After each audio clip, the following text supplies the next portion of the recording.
Good evening বন্ধুরা। আজকে রবিবার। আজকে সকাল থেকে ভিডিওটা শুরু করিনি, কারণ সকাল থেকে যে একদমই সময় পাই না। আজকে হচ্ছে মেয়েকে ক্যারেটে থাকে, সকালবেলা আঁকা ছিল, আঁকা থেকে এসে আলা হয়ে গিয়েছিলাম। আজকে রান্নাবান্না তেমন একটা কিছু করিনি, টক দই দিয়ে ভাত খাওয়া হয়েছিল, টক দই আর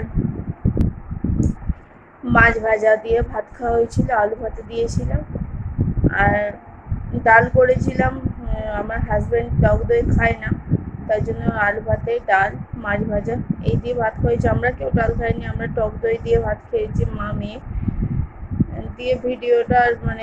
ভিডিও শুরুই করিনি, শরীর একদম ভালো না। তারপরে একটুখানি দুপুরবেলা একটু রেস্ট নিয়ে আবার গেছি ক্যারেটেতে। এবার ক্যারেটেতে গিয়েও শরীরটা খুব খারাপ লাগছিল আজকে। ওআরএস এর জল গুলেই নিয়ে গিয়েছিলাম, তার সাথে শরীরটা খুব খারাপ লাগছিল। এখনো শরীরটা ভালো লাগছে না একদম। রাত্রে এখন কি খাবো আমি জানি না, শুধু ওআরএসটাই খাচ্ছি, এখনো পর্যন্ত ওআরএসটাই খাচ্ছি। মেয়েকেও ওআরএস খাওয়ালাম। প্রচণ্ড গরম, গরমে যে দুপুরবেলায় মাথাতেই নেই যে একটু ভাত করে রাখলে রাত্রেবেলা একটু ভিজে ভাত খাওয়া হতো। আমার মাথাতেই নেই, মাথা থেকে বেরিয়ে গেছে যে ভিজে ভাত করে রাখবো। দেখি কি খাওয়া যায়। ক্যারেটের ক্লাসের কিছু ক্লিপ আমি তুলেছিলাম, সেটা আপনাদের সাথে একটুখানি শেয়ার করব।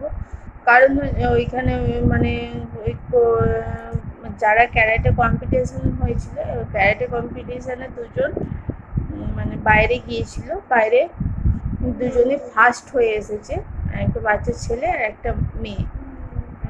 তারা ফার্স্ট হয়ে এসেছে, এবার তারা যাবে বাইরে খেলতে। এবার সেই উপলক্ষে একটা অভ্যর্থনা দেওয়া হচ্ছিল। সেইটাই আপনাদের সাথে একটুখানি ভিডিও ক্লিপ আমি তুলেছিলাম, সেই ক্লিপটা আপনাদের সাথে একটুখানি শেয়ার করব আমি। ওরা যাবে বাইরে, বাইরে মানে হচ্ছে দেরাদুন, অনেক দূরে। সেই ট্রেন জার্নির যে ট্রেন জার্নি হবে। ওদের তো ওদের কম্পিটিশানে যাচ্ছে, কম্পিটিশানে হচ্ছে ওই যেখানে কম্পিটিশান হবে সেখানে ওদের দায়িত্ব নিয়েছে, ওখানে থাকা খাওয়া পড়া যা হবে ওইখানে দায়িত্ব নিয়েছে। আর আমাদের আরামবাগের কোচ হচ্ছে, কোচেরা ওই যে ট্রেনে করে যাবে, এখান থেকে যে ট্রেনে যাবে, সেই ট্রেন জার্নি যে যতটা টাকার অ্যামাউন্ট লাগবে, সেই টাকাটা এই আমাদের আরামবাগের কোচ থেকে দেওয়া হবে। সেই উপলক্ষে ওদেরকে একটা অভ্যর্থনা দেওয়া হলো। সেই জন্য একটুখানি ক্লিপ তুলেছিলাম, আপনারা পরে সেটা দেখে নেবেন। ঠিক আছে, চলো আবার পরে দেখা হবে।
চলো রাতে কি রান্না হয়েছে দেখিয়ে দিই। রান্না হয়েছে রুটি আর হয়েছে ডিম ভুজিয়া, ব্যাস এইটাই রাত্রে খাওয়া হয়ে যাবে। ঠিক আছে, চলে এলাম পরের দিন সকালে কথা বলতে। রান্না টান্না করে চান করে চলে এসেছি, খাওয়া দাওয়া হয়ে গেছে। মুড়ি কি বলছি, আলু ভেজেছিলাম, আলু ভাজা দিয়ে মুড়ি খাওয়া হয়েছে। মুড়ি টুড়ি খেয়ে আর একবারে মেয়েকে চান করালাম, আমি চান করলাম করে আর মেয়ে স্কুলে গেল। ঠিক আছে, চলো আজকের মতো ভিডিওটা এখানেই শেষ করছি। আশা করি ভালো লাগলো। আজকের মতো টাটা। ভালো থাকবেন, সুস্থ থাকবেন, সাবধানে থাকবেন। দেখা হচ্ছে পরের ভিডিওতে। টাটা।